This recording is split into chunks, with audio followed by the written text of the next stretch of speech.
guys. Welcome back to the Ennui Talk podcast. I'm your host, Matthew Winter. This is episode 209 of the Ennui Talk podcast, your favorite podcast. If you don't know what the name of the podcast is, it is Ennui Talk. I'm not sure if I've said that yet in this episode. Ennui Talk, favorite podcast. Yep. Good Ennui Talk podcast. There we go. Did you know that you're actually Sam Davis, my co-host for this episode? Did you know you're actually on the Ennui Talk podcast? I'm on it? Wait, what? Can you believe it? It's crazy. That peaked so much. I know, I just realized. You know what? You're hurting our audio listeners. I'm sorry, guys. Okay, I'm sorry. ASMR. Hey guys, welcome back to the Ennui Talk podcast. I'm your host, ASMR Matt. This is my favorite intro in history, I reckon, so far. Have you ever watched ASMR before? Like for 5 seconds, I think my mate showed me. I was like, I'm done, bro. This is not, no. It's not. Did you only watch it for 5 seconds because you came immediately? Is that why? It depends. Depends who's doing it. If it's Matthew Winter doing the ASMR, then yes. But if it's some chick, I actually remember I saw there wasn't a huge YouTuber, like, you know, in that sort of 100, 200, 300,000 subscriber sort of thing. And they had an ASMR channel as well. And then their ASMR channel just took off, like over 1 million subscribers. And they're like, fuck it.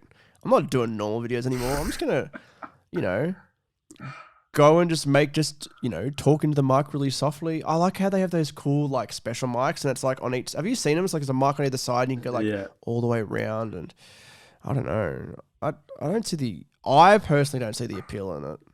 But I don't see the appeal in, like, a lot of weird things. You know what I mean? well, yeah, I do. Well, I was just thinking when I was cliff jumping with my mate yesterday, he told me, he was like, dude, you should just start up like Broke Mr. Beast. So like he gives everyone Teslas. You should just give everyone like small fries at McDonald's and be like, I bought everyone a small fries. Like instead of just your main videos, you could do that as well. I'm like, yeah. And if that takes off, just ditch my main channel. I don't know.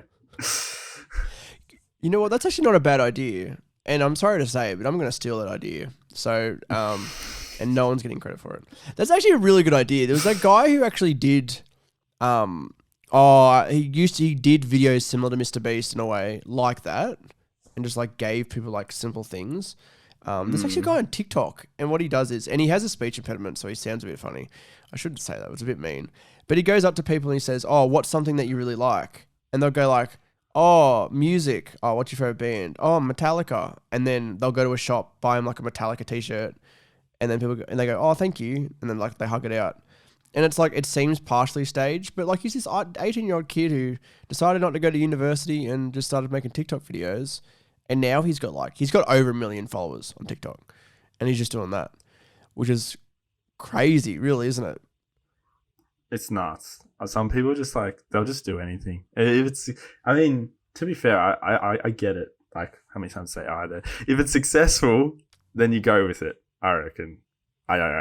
It's good shit. If it somehow gets views, I think there was a guy I interviewed one year, or the only year I went to VidCon, and he was like, he had this massive entourage around him, and he had like only like 100k followers. And I was like, shit, you know, this kid's got like 100k followers and he's got an entourage around him, then that's pretty impressive, I guess. Oh, it is impressive. It's actually like, because Colin and Samir, who we've discussed on the podcast before, I remember they did a whole video about how the lower level like YouTubers and creators are going to be able to start and actually make like decent businesses. Because you think about like million subscriber creators, and then you think about like us, like, you know, micro creators, small creators, whatever. But there's like a huge like in between of people like you've never ever heard of. Yeah. But like they're making a living just like making content for the internet. You don't really think about that sort of thing. It's just interesting. But then you like, you know, I don't know. I think it's so much different on YouTube now because there's not many of them. A lot of those mid-sized channels, like they die off. Do you know what I mean? Like you can't, I don't know. I think that if you stagnate, that's what happens. They all stagnate. They either grow and then just like, you know, keep making more money, keep making more views, or they just stagnate and then they just like, you just never hear of them again. Even like the big ones, like we discussed like mediocre films before. Yeah. And they have stagnated, absolutely. They were just an era. They were like, you know, 2006 YouTube, and then it's sort of, or 2000s YouTube, and then you can't really continue it unless you really like tap into something clever. I think Mr. Beast, he won't always be relevant. I mean, I don't mind Jimmy, Mr. Beast, but I think he's still doing so well. But I don't know. You never know. I think he'll adapt. Like, I really think Yeah, he'll he adapt probably to will. like whatever fucking happens. Like, I don't know. There's like, who knows what? It's Okay, pretty clever. you think of what like YouTube was 10 years ago, like what the internet was 10 years ago. It's so different to what it is now. Like, Yes. everything has grown so much already. Like, It's crazy. Like, I think about 10 years ago. It's about 10 years ago now, actually, now that I think about it. I wanted to make, like, animated content. And now you don't see that on YouTube. Like, there's one or two who sort of do it. But there's not many. There's not many who are able to make a living out of that. Like, everyone goes into, like, mainstream for animation. It's interesting. It is very interesting. Actually, one thing I was going to mention was Red Letter Media. And they've, like, on, like, 2 million subscribers or whatever. And they've been big forever. But when you really think about it, they're not actually big. Like, obviously they have 2 million subscribers and they have a consistent fan base, but they aren't growing.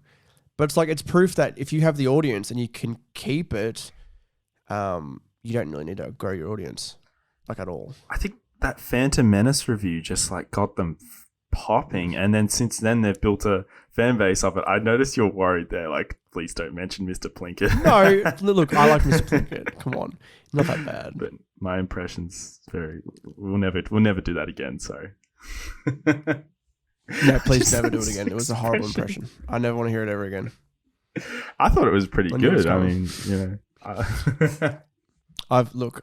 I never want to mention you doing impressions again. I can do good impressions.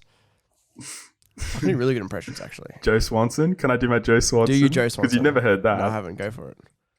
It's me, Joe Swanson here. Hey, Peter. That's actually really good. Okay, Hey, Peter. I'll do my Peter in response. Ready? Oh, no, I can't. No, Joe, no. Oh, no, I can't. Hey, Chris. Hi, Chris. I can do a good, what was it? I can do a good SpongeBob, like, laugh. Oh, No, I can't do it now. Now I'm on the spot and I'm on my own podcast. I'm really nervous now. I noticed that. I struggled before. I was like, this is my moment on the internet doing my Joe Swanson. I'd never done this on a platform before. And guess what? You're never going to do it on a platform ever again. Ever again. Hey, Peter. Oh, it's Oh, fucking, no. you know what? It's actually pretty solid. I'm Sorry, actually so audio fond of it. listeners. Actually, I wanted to bring up, speaking of YouTube, Keemstar, host of Drama Alert, everybody's favorite. He's retiring. What? He's retiring. You kidding? There's no way. I am That's not clickbait. kidding. I do That's not think it's clickbait. clickbait. I am pretty sure. He's trying to draw in more viewers. He's just saying that Disagree. to get the viewership. Look, if I look up Keemstar right now, Surely not. as far as I know, not Keemstar. I need to make sure I spell it properly. I am being terminated, He's everybody. He's retiring. He actually is. The rise of cancel culture during the pandemic last year was a major factor in his decision. Very, very interesting. But he has like a lot of other businesses that go on in the background as well. And he can get another so much host money. for Drama Alert. Yeah. Absolutely. Maybe me. Maybe Matthew Winter. Did you... Would you really host that? I Or are you would. just saying Okay, that? okay, look, here's my audition, okay? I would do it. I would absolutely do it. And this is how it go. Can you do the... Do you know how the theme song goes? I'll at do the start? intro I music. can't remember Yeah, how it goes. Na na na na. What's up, Drama Alert Nation? Matthew Winter here, and oh, fuck, how's it go? We're going to talk about YouTube. Let's get right into the news. All right, it's time for my audition. That was shit. Oh, God, this is going to be shit. Okay, ready? I'll do the music. What is up, Drama Alert Nation? I'm your host, Killer Keemstar. Let's get right into the news. What? There's some shit that happened. And yeah, that's let's talk about something completely different and never ever talk or speak of that again. This is why I'm the host, and you will never be the host of anything. Even if I'm just a pawn. You are. That's exactly right. Even if we Not a had chessboard. a second podcast that you could be the host of, no, I'm fucking hosting that too, motherfucker. No, but it's quite sad because, like, did you know Keemstar blocked me on Twitter years ago? He must be he so blocked me. active on Twitter to just block. He blocked my mate as well, so he says, my other mate. That's crazy. But okay, there was a reason though. Like, so I had who would it have been? It was I think it was Dead on Dave, and he was a part of a podcast, or he was friends with a guy called Tommy C, who was one of the hosts of the Baited podcast with Colossal is Crazy. I feel like this is like peak, like 4 years ago for me. Like this is my whole YouTube thing, being in the commentary sphere. And we talked about Keemstar, and then there's he put a video up, Keemstar, and he was like him like filming a bit of the podcast, and he was like, oh, so Dead on Dave was on this podcast, wouldn't even mention me by name, and I know why. Keemstar cannot pronounce Ennui. And that's the conclusion that I've come to. Keemstar doesn't know how to say Ennui. And I'm gonna run with that because I think that Killer Keemstar is dyslexic, and I'm just going to put that out there. I do not think that he knows how to say fancy words. Okay? iDubbbz made that gag, didn't he, in the content cop right at the end? Yeah, he's like dyslexia, and he did the little compilation of like all the moments where he can't say stuff. Yeah, I remember that. I feel bad now. No, I do not feel bad. He said Alex was an N-word many times. Or maybe it was once, but it was many times that I've seen the video. As racist and horrible as that is, it's a classic meme. I mean, you can't really... I recite that often without saying the N-word, obviously, of course. Good. What do you think about white people saying the N-word? Thoughts? It's such a freaking grey area. Look, I'm the kind of person where, obviously, I take the stance of it's either all okay or nothing's okay. But a lot of people, they get super uncomfortable, I can tell, where I'm just... floating this, I'm just saying the C word like it's you know, any other word. Like I do that around a lot of mates, and I could tell they're like, go whoa, and I don't know. I don't really say the N word, to be honest. It kind of like I don't know. It really depends. It's I don't know. It doesn't. It's not always. It doesn't work in a lot of situations. It really doesn't. Especially I can't if you're think not. of now. No, I don't know. But yeah, these continue. days, I don't think there's many contexts that you can really do it in. Like I've said it. Oh, I've made jokes about the word in videos. Like it was, I think there was a Marty's Internet show episode where it was like, oh, I think that we need to kick all N words off the street. But like obviously it was like the comedic. It was the comedic tone of it. It was the joke that was said. It was Contextual. Exactly. Marty got drunk and said the N word, and they're like, "Oh shit, no, we're gonna sober him up." So they take him out in the street or whatever. I think I've said it once on the podcast in terms of we were making a direct quote for something, but now even then I feel funny. I think one thing is I've been around people who say it all the time without any context, without any joke, and it's just soured me from the idea of the word at all. But I should be soured in the first place. It's a racial slur. But there was a clip that really pissed me off. Sorry, I'll just really quickly say the clip that really pissed me off where this rapper invited this girl on stage to sing his lyrics. Yes. And she sung the lyrics with the N-word included. And he was like, no, get her off. What the hell are you doing?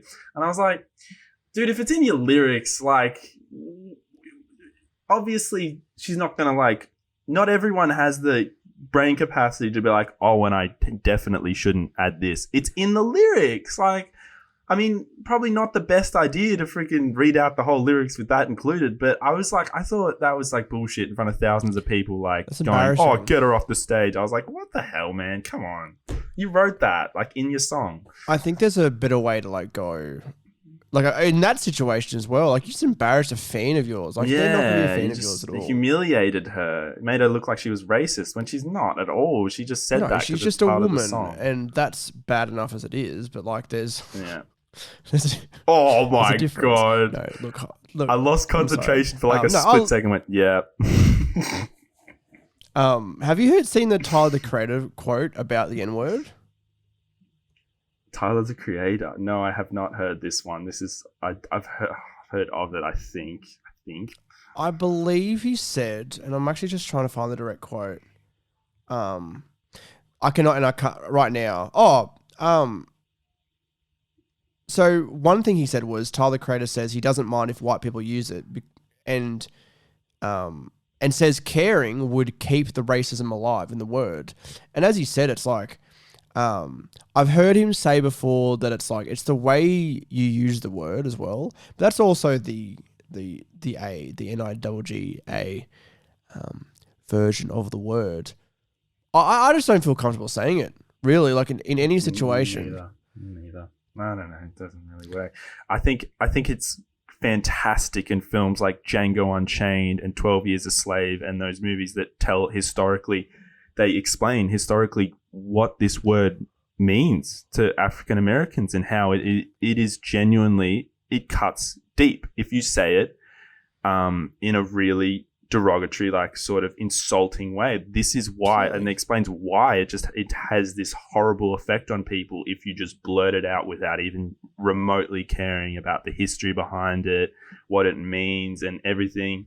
I mean, if it's contextual in something, I think it makes sense to use it. But if you're just screwing around and just saying it willy-nilly whenever you want, it's like, I think that goes with like, I'm not the moral compass. No, you're not the moral compass. But that's the thing. It's funny how what things that I find funny now, or that we find funny now, that I wouldn't have found that I used to find funny 5 years ago, that now it's just like, no, not at all. 100%. Like calling Marty a retard and saying that he is retarded, like now it doesn't seem as funny because it's like I feel like I'm making fun of, the disabled people.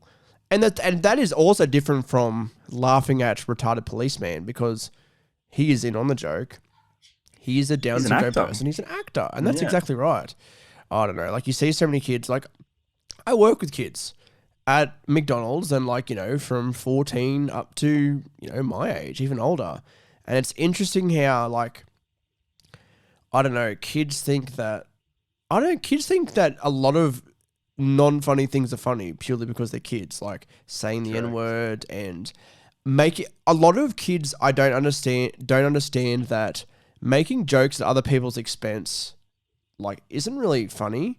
Like, I've heard kids like make a fun, like, oh, look at that that fatty bitch, like, it's not, I don't find it funny. You know what I mean? Like, they're not experienced enough, I don't think, to realize how it affects others. No. They don't understand it yet. They're too young to realize what, like, it means to someone else to, like, deliberately pay out on them.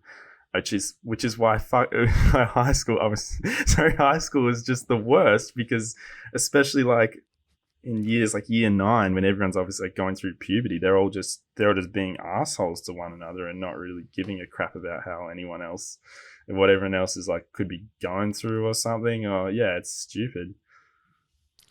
But then also on the other, like, on the other side of the coin, it's like, are we allowed to make fun of furries, make fun of weebs, make fun of what's the other one? There's another one I'm thinking of. Weebs, furries, and there's another one. I know. I'm glad I don't know the other one. No, I'm glad you don't know the other one either. Like, are we allowed to make fun of those people? It's like, I don't know. I think it depends on the context. Like, if you're the cringe, though. I don't know. I think we're allowed to cringe. Are we allowed to laugh at things that are cringy? I think you are. Yeah, you're allowed to cringe. I think it's a normal reaction to cringe at someone who's a complete man-child or woman-child.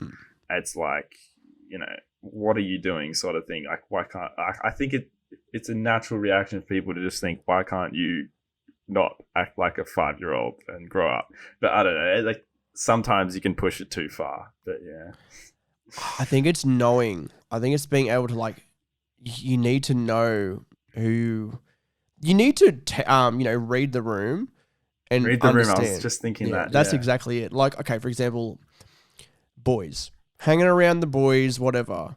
Like, I can be around my mates and they'll make it, like, for example, they'll make a joke that was like, they're trying to make a joke, but it just didn't hit properly.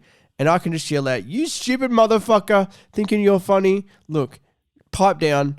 Don't want to hear your shitty jokes anymore, okay? Look, I don't want to hear it." And then that's funny. Everyone will laugh. And they'll even laugh. They understand. Absolutely. But if I was at work and then, like, I don't know, little Tina over there. Where was Tina? Little Tina over there makes a joke about, I don't know, something that was, I don't know. I can't even think of it. I can't even think of an unfunny joke because I'm that funny. Unfunny is just like out of my brain. Like they try to make a joke and then it's not funny. The room, like nobody laughs. And I go, you stupid motherfucker. You need to know when to shut your mouth up. Go over and make fries. I don't want to hear it. Okay. Like that is workplace harassment. And I think people need to understand the difference between that. But also people need to understand how to read the room. Very, very much so. Well, I'm a little bit on the spectrum. I can tell. A little bit. So, but I feel like I am too. I've always felt like. So I struggle. I say the wrong thing. There are times where I really say the wrong thing, and it's like you just immediately your body's just like, and you're like, you know that feeling when you say the wrong thing, you get like really hot inside, and you're like, oh my god, like it's just the most horrible moment in the history of the world, and I hate that so much, but. Sometimes I really cross the line, or I say something really stupid, or I do something, and you just gotta move on from it and try your hardest not to act like a freaking moron. Pretty much. I think people can tell when you've like made a mistake, and they can tell the difference between that and like actually being hateful. Yeah, do you know what I mean? 100%. Yeah, it's true. Like, People they feel pity on you, but yeah. Oh god, yeah. They're like, why the fuck did you say that? And people make mistakes. Like I know people at McDonald's who have dropped burgers on the ground, put them in new packaging, and then tried to hand them out. I'm like, mate, you need to understand that is not okay. And look, I'm never going to smudge your scone McDonald's ever. Look, our McDonald's is actually a fantastic McDonald's. It is one of those. Which one's better, scone or mudgy? Mudgy by far. I don't know. I think it's just a busier store. It's better for me. See, I get bored when there's nothing going on, and I think that's probably I do. I think that's my I don't know, maybe my ADHD. I don't think I have ADHD. I think I have something. I've always felt that I don't know. I have ADHD special to an extent. Special. See, well, that's the thing. I have many friends who have ADHD. Not many, but I have a few friends who have ADHD. You can't tell. Like a lot of the time, it's very, very mild. Like you can, do you know what I mean? Like you never know what's going on with people around. You know what I mean? It's hard to figure out when someone's got an issue of any sort. But I remember in school, the teacher, when I'm not interested, obviously it's far worse, but in school, the teacher would be talking and my mind would just instantly drift to like YouTube or anything I was interested in that wasn't that. And it wasn't until I finished school and kind of just realized, oh my God, I have serious attention deficit issues. They're bad. Like they're really bad. When I really focus though, and I really go, all right, this is, obviously I have to keep focus. It's fine, but they can be freaking bad, losing attention. Like I can be terrible at it. But yeah. I'm the exact same. Like I've always been like in school. I actually remember on my free periods, I don't have a class. I'm just sitting there fucking writing up a business plan for Ennui. This is in year 11 as well. That's crazy. Oh, really? Yeah. Aww. Like obviously things have changed over the years. Like, and I think that's a reason why Ennui isn't as successful as it could be. I didn't have my attention on it. I thought I did, but I definitely did it. Like you look at a lot of the, I don't know. You look at the catalog of videos that I've put out, and it's like there's some really good videos in there, but it's so inconsistent.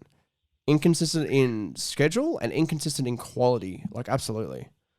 Maybe that's meant to happen. Maybe you're not meant to peak it like in your 20s. Maybe you're meant to go nuts in your 30s and be a big time producer, podcast, extraordinaire, entrepreneur, comedy videos, legend of Australian YouTube history. In your 30s, maybe you're not meant to. I mean, obviously you're not meant to fucking. Some people, everyone wants to be successful young. Who the hell wants to be like a rotting corpse and that's when you become successful? No one. So you always want to succeed at a young age, but for some people, it's just not. It's not meant to happen. I don't know. Maybe that's my way of kind of. You see so many videos. Like I've seen so many videos about like I think it might have been Jeff Bezos. Like he was in his 30s when he was like, he sold everything and moved across the country to start Amazon. Yeah. And like, so there's so many other stories like that where people start things when they're older Yeah. and that's when shit takes off. Like, Rooster Teeth, all those guys, when they started Rooster Teeth in like 2002, I think it was 2003, they were in their 30s. Bernie Burns was like I think he might have been the CEO of a company in Austin. And like, look at them now, like, 15 years later, like he's coming into his 50s and they've built this huge organization. Maybe it's just meant to be. I don't know, but I think it's like at the same time, you need to put in the time to get where you want to go. One thing I've thought about recently 100%. is, and this is a video I've watched by some guy, what's his name? Devin Nash, esports. He works for an esports company. He works in that sort of gaming space. It was, okay, what are my plans for 3 months, 6 months, 12 months? And you go, okay, how could I hypothetically make this happen in 3 weeks, 6 weeks, 12 weeks? And obviously that is, it's an exaggeration. But it's like, okay, if I want to achieve these results, what are the things that I would have to do to get here? And obviously, in many, many cases, you're not going to exceed them in 3 months, in 3 weeks instead of 3 months. But it's that concept of, okay, how can I accelerate this growth? And this is with anything in life. Do you know what I mean? Like, I think, like, there's many different concepts of like how to get good at things and all that sort of stuff. Like I think it's like 10,000 hours. Like that's the most common one that many, many people don't put like to an author of like that concept. But that's the one that's like, you got to put in the hours. It's like the 10,000 hours to become an expert at something. I don't know. It's interesting how I had people around me when I was younger, like to support me, but I was the one who had to figure out all this shit myself. Do you know what I mean? And I think, I think it's Gary Vee says it a lot. A lot of business people say it a lot. A lot of people in general say it a lot. You got to fail before you succeed. You have to fail a lot. Absolutely. But I think it's like, maybe it was just my ego. And it was just like, yeah, but like, if I follow all these things the right way, it's going to work. Half of it's luck. So much of it's luck. Like, people don't understand that. There's so much luck that goes into being a success in whatever field that you're in. It really, really does. Especially entertainment industry. Oh, fuck yes. Like that's this is where it takes so many different like skills. Yeah. You have to be creative, and in a lot of ways you have to be like, I don't know, a marketer. You have to be hardworking. There's so many different aspects of being successful entertainment that you have to have. I don't know. It's interesting. I take a lot from like I follow a lot of careers of like different like rappers and stuff, and it's like how that's like so underground, and they're just like, okay, for the lack of a better term, guys from the hood, just like making good art, putting it out there, and then building like these huge audiences. And like, they might only put out like an album every year, and that's like, and then you compare that to like what we do, making YouTube videos. It's like it's a whole different beast, but it's not at the same time. Like it's all about the discipline and putting in the work and getting there to what you want to be. Okay, this might be a bit of a loaded question right now, and I'm sorry that I've been rambling about success. No, it's all good. What if you had advice for yourself 5 years ago? What would the biggest piece of advice be? Don't space out your videos. Don't think you can do it. Don't think you have to do everything at once. Like, space out your time so that you don't have like many months off. Because it's like 3 times where I've had like many months off, and I don't know. I think what I was thinking before is this is where you and I we picked this creative route with video creation, where it's you work really hard on a bunch of videos and you're just like, you're so keen for it, and then all of a sudden out of nowhere you just hit a massive brick wall and it all just you just lose all motivation. And I've had that this year where I just didn't upload for ages, and it's like, I think that's just normal with like creative stuff, and that's why it's such a fickle industry, because I feel like I've picked one of the toughest things to make like a life out of and like a career out of. It's, I don't know. I wish I just followed a normal route, but I think I wouldn't tell myself if I could go back 5 years ago to study in uni, because I know that I've always hated that. Like the idea of going to uni, I've always hated that stuff. But I would probably tell myself to find another interest and not just YouTube. Like another thing that could potentially make money is essentially. See, you know what? In a way, I'm gonna disagree with you, but at the same time, I'm gonna be on your side. Like I think the other thing that you could find interesting, it could be quite similar. Like it could be in the same realm. Like there's skills you can pick up that would help you at the same time. Like for example, I'm working at McDonald's, and McDonald's is like at the moment I'm enjoying my job, and it is what it is, and it's a solid living. But I know where I want to be. But the skills I'm getting from it, there's training I'm getting from it that'll get me where I want to be.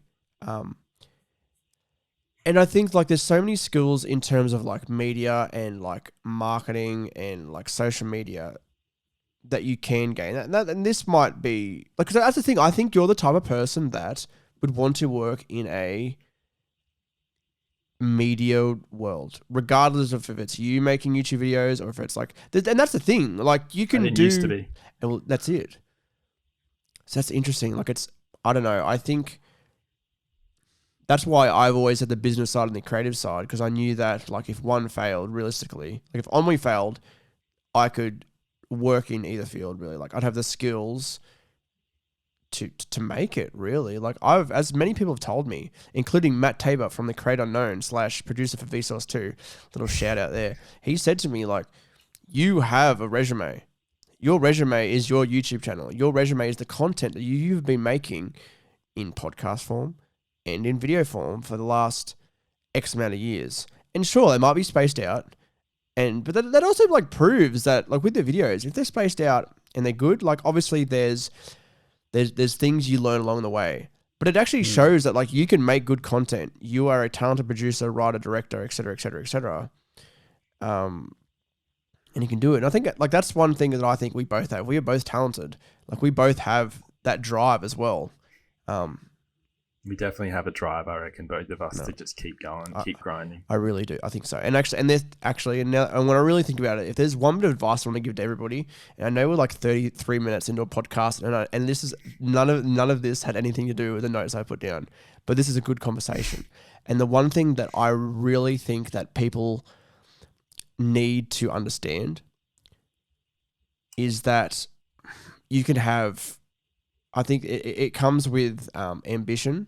I think you need to, if there's something that you want to do, that you truly want to do, if you have the ambition, you're going to get there, like no matter what, even if it takes you the rest of your life. Like that's what the book that I'm listening to on Audible right now, that's one of the main things it talks about in the beginning. It's like you've got to have that ambition. Like that's what's going to make you a multimillionaire, for example. Like that's what's going to put you where you want to be, the ambition to get there. But in saying that, I think one of the other biggest things, and this is one thing I've concentrated in the last year, it's motherfucking discipline.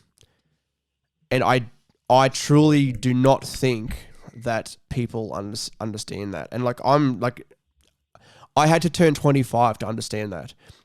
To understand that it's like, because I remember this is a conversation I had with myself about 6 months ago. It was like, how can I make myself more motivated? That is not a fucking thing. You can't just motivate yourself.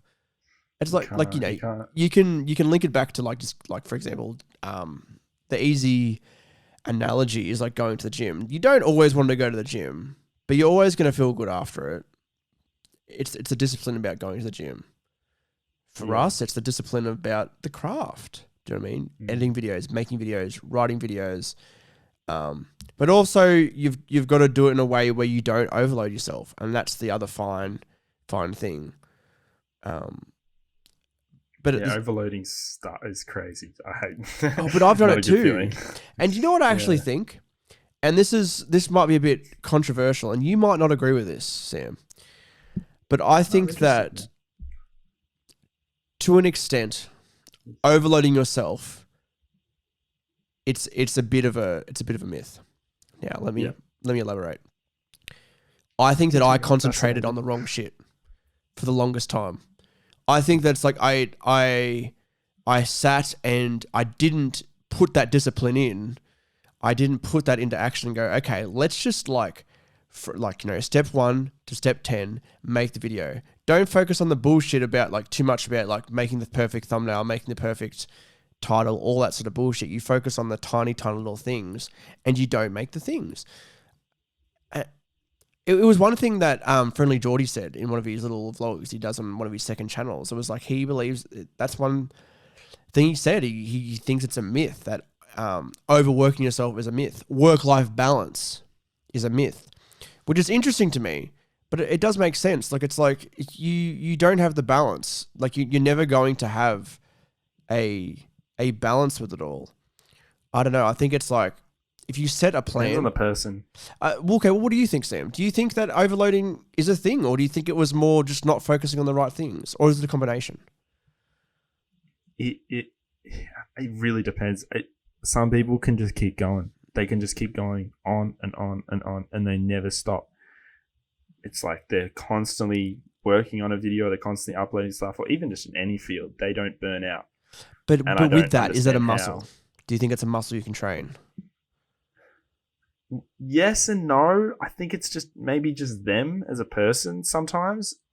I don't know. That's definitely not me. I'm the polar opposite. But if you work really hard on trying to just keep going and keep chugging along, if you're the type of person who just burns out, then I think you can stop it or reduce it at least from happening so frequently and in such a catastrophic, sort of way. And you can because that's what I've definitely been trying to work on lately. And yeah, I don't know. I don't know if it's possible yet. I'll have to get back to you in like a few months, see if it's a thing, or maybe even a few years. But I don't know. It depends. Really depends on the person. What do you think your biggest problem is with let's go from the perspective of you, and we'll go from the perspective of putting out videos. We're turning this into a therapy session now, but I've recognized mine. It was not the discipline. I was having no discipline and not putting the correct plans in place and focusing on the wrong things. For me personally, what do you think about you? Like, what if you self-reflect there? What do you think about yourself? I think I just get I get too hard on myself sometimes. I really hard on myself. I create this schedule that is just insanely hard to meet with editing in a day, and I kick myself essentially at the end of the day if I don't even get close to that, or if I'm not even able to start on that. And then it drives me to work harder. It drives me to work really hard than the coming days. But it's I know that I'm way too hard on myself, and I just want everything to be perfect when that is impossible. You can't have everything perfect.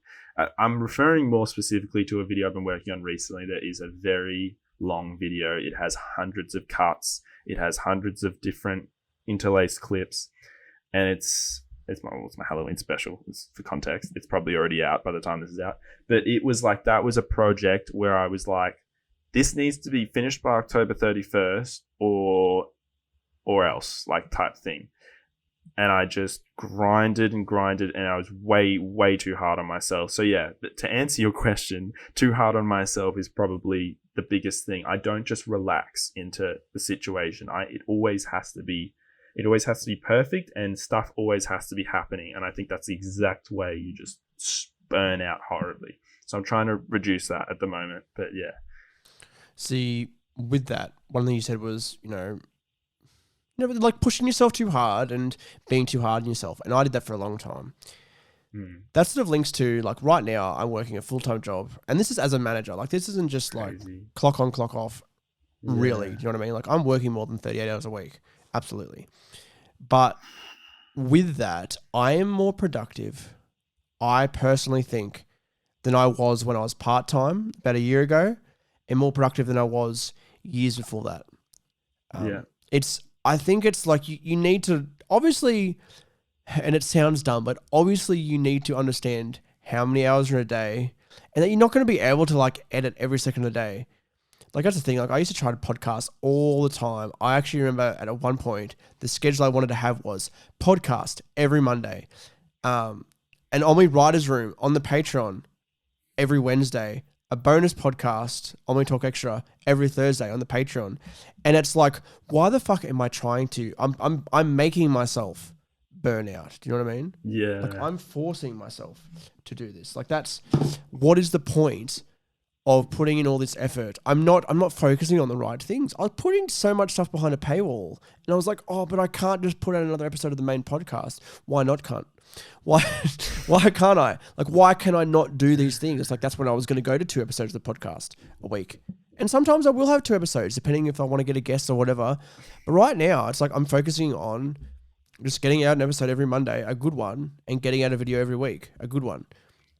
You need to dumb it down. People overload themselves. Absolutely. People, and this is one bit of advice that I've thought about a lot recently. For me personally, it was going to step 10 to 100 rather than doing step 1 to 10. I was skipping all the small stuff. It's like, look at me. My channel has stagnated. The main channel is like on what, 360,000. Sorry, 360,000. That'd be fucking amazing. About 360 subscribers. And like, and just with that, like, if we look at it from a business perspective, we're not making much money, like at all. Like this is still like the side thing. And it is what it is, but it's like, obviously you need to build an audience to get there. Okay, let's go from the audience building perspective. I haven't really done anything besides trying to pump out content all the time to build an audience. I'm not focusing on the right things. I'm focusing on putting all this content out when that's content does not build an audience. I think to sum all that up, one of my other biggest advice that I can give, my other one, of course, I've got fucking so many like one-liners in here today. I think it's just like you really need to start from step 1 and not skip all the steps. You have to like if you're going to do step 1, you're going to have to do it properly. Don't just do step 1 and then, stumble onto step 2 and then like climb up to step 3. You've got to bang, bang, bang, bang. You really do. Like, how are you supposed to build a channel if you've got no foundation? A house will collapse with no foundation. How is your fucking life going to be built if you have no foundation? Bam. I'm the new Gary V. I've got quotes for days, bro. You know what I mean though? You've got to build that foundation. You really, really do. But I think what you were saying before with making yourself like packing up a loaded schedule, I think we've all done that at some stage. We've all tried to do everything. And then that's like part of the process is realizing you can't do everything. And that's just part of learning, I guess, in general, really. If it doesn't matter what field you're in, if you're in media or any other field, you realize that no one is fucking God. No one can just pump out like all this content. I've seen people try and do it. I've seen mates pump out a video a day for like 3.5 weeks. Yet that same person hasn't uploaded in 9 months because they just hard burnt out, like hard stopped making videos. So if you're going to have a sustained, period of just continuing to at least upload, just at least upload, not have long, hiatuses, you gotta dumb it down. Exactly what you said before. You've got to dumb it down. You've got to simplify it. You can't just expect everything all the time. If you want to go from the perspective of just like general life advice as well, I think it's like you need to understand when you need to rest. Like you really, really, really do. 100%. One thing that was always big on me was like I always felt like I needed to get like 8 hours of sleep every night. My sleep pattern's better than what it was. But it was like some mornings I'd sleep until like 8 o'clock, 9 o'clock, and I'd feel bad. Like I'd go to bed at like a normalish time, 10, 11, maybe 12, and I'm sleeping in so much. And it's one thing my mum said to me. It was like, you need to listen to your body.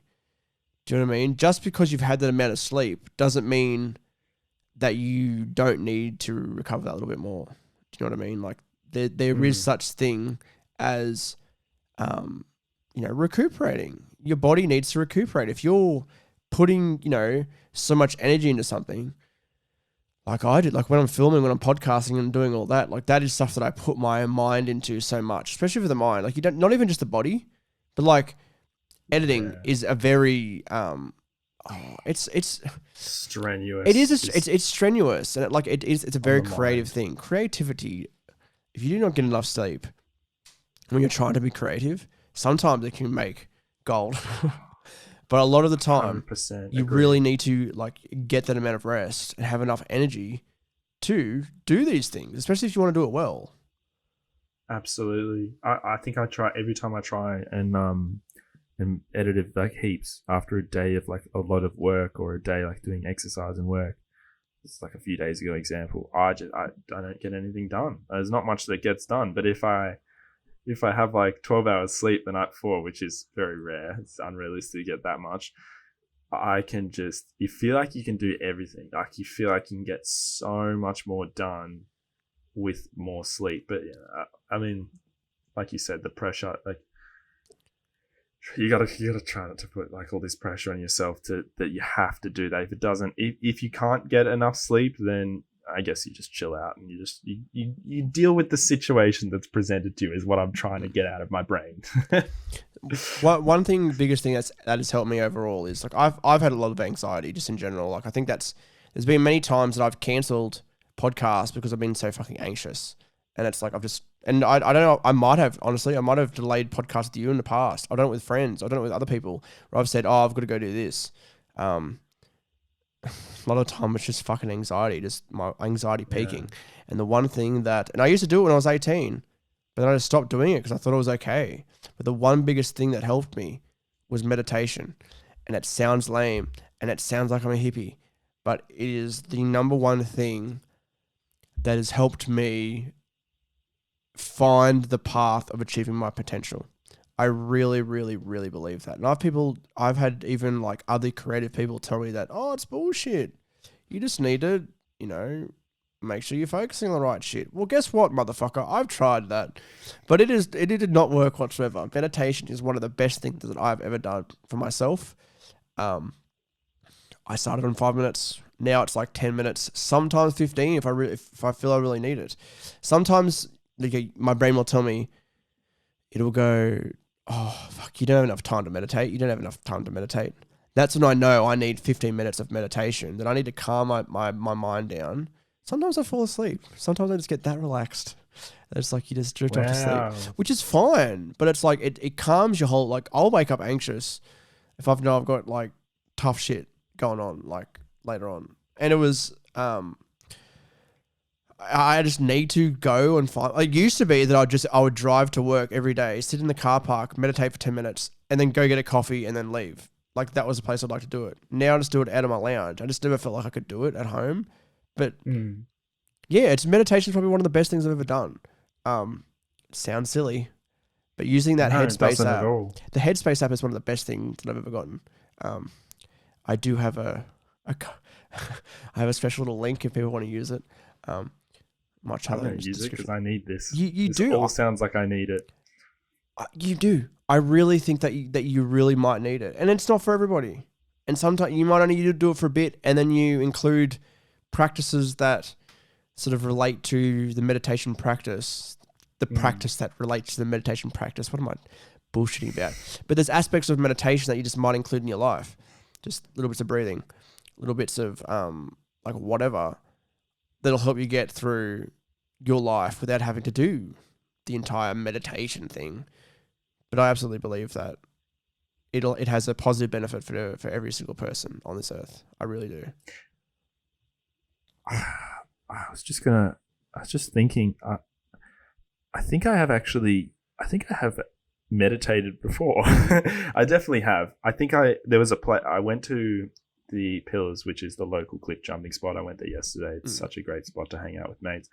But I've been there a few times when no one's there, and I sit on, there's like a rock that goes out further than all the other ones. It like goes onto the ocean. And I just sit there and just like, I don't have to like, sometimes I close my eyes or sometimes I don't, but I just sit there and I just chill. I just alone with my thoughts for like 15, 20 minutes.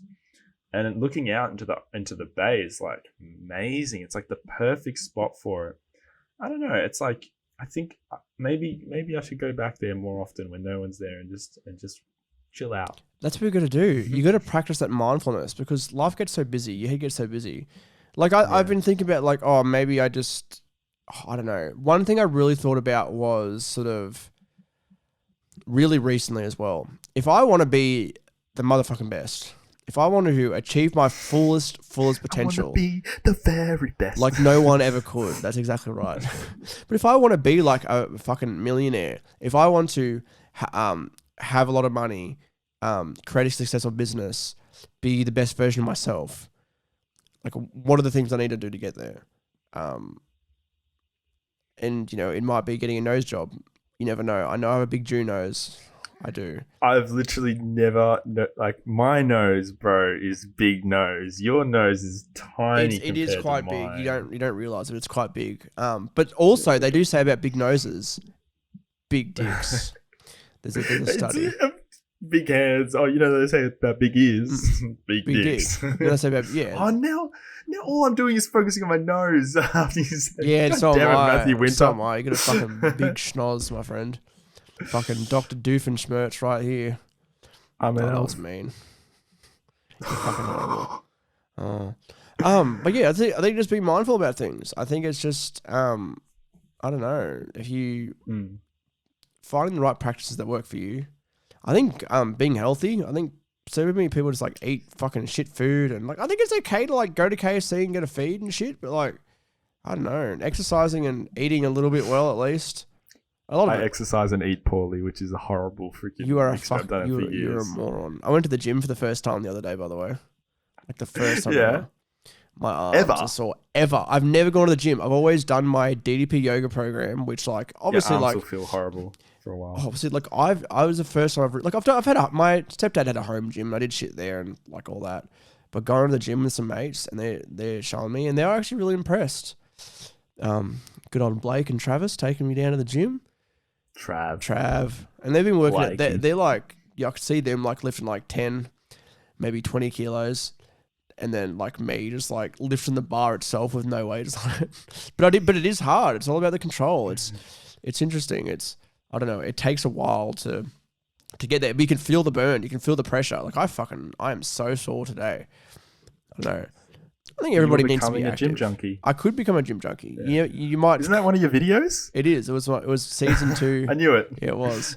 Like you might come on the podcast next time, and I've got like these huge, like fucking Popeye arms. Imagine that. Hey guys, welcome to the Ennui Talk podcast. I will know. If anyone's ever wondered why I wear this long sleeve, well, that's because I need to go to the gym. You need to go to the gym, Sam. You really do. I do. I really do. Have you seen? You watched the video. That's the reason why I didn't get a gym membership this year, didn't you? Really? Of mine. It was the what's it called? I forgot the video's name. Anyway, I like. And at the start, I talk about how I snuck into the gym with my mates and used their equipment for free. I remember that. And then they wanted to fine me hundreds of dollars. That's so funny, isn't it? It's silly. I think it's a bit silly. So stupid. I've done so much stupid shit. Anyway, that's how we should. That's the closing statement. I've done so much stupid shit. We know. Very fucking aware. We might end up this episode of the Ennui Talk podcast, episode 209. Make sure you subscribe to the Patreon. There's a lot of good content on there right now. Fucking so. I just wanted to cry in the corner. You're fucking horrible. To end the podcast. There's some bonus podcasts on there. There's a lot of good stuff. I'm just let me have a look at my schedule and see what'll be out this week. The week of this coming out. Let me go to the content calendar. This is very riveting for the end of the podcast. Subscribe, guys. 2000 this week. Oh, it is the first episode of.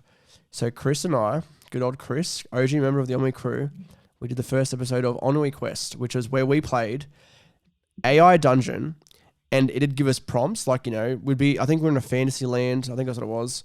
I'll find the script. I'll read the description. Matthew Winter and Chris Hodge come together for chapter 1 in their first Ennui Quest special, playing a game of the infinitely generated text adventure. Yes, AI Dungeon. That's what it's called. On Marticus and Chra, Chra,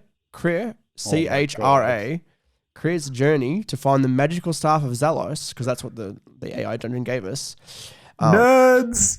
Look, you ready? I'm kidding. Fuck you. Look, ready? The two murder trolls. We also, I made the troll suck my cock as well.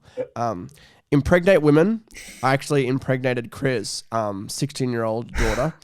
Oh my god. Befriended porn star Stormy Daniels. Buy themselves 2 wives each, and then they recruit their friend Brad the Wizard. There's a lot of good stuff in that episode. The AI on that is like, it's pretty good a lot of the time, but sometimes it's like, I don't know.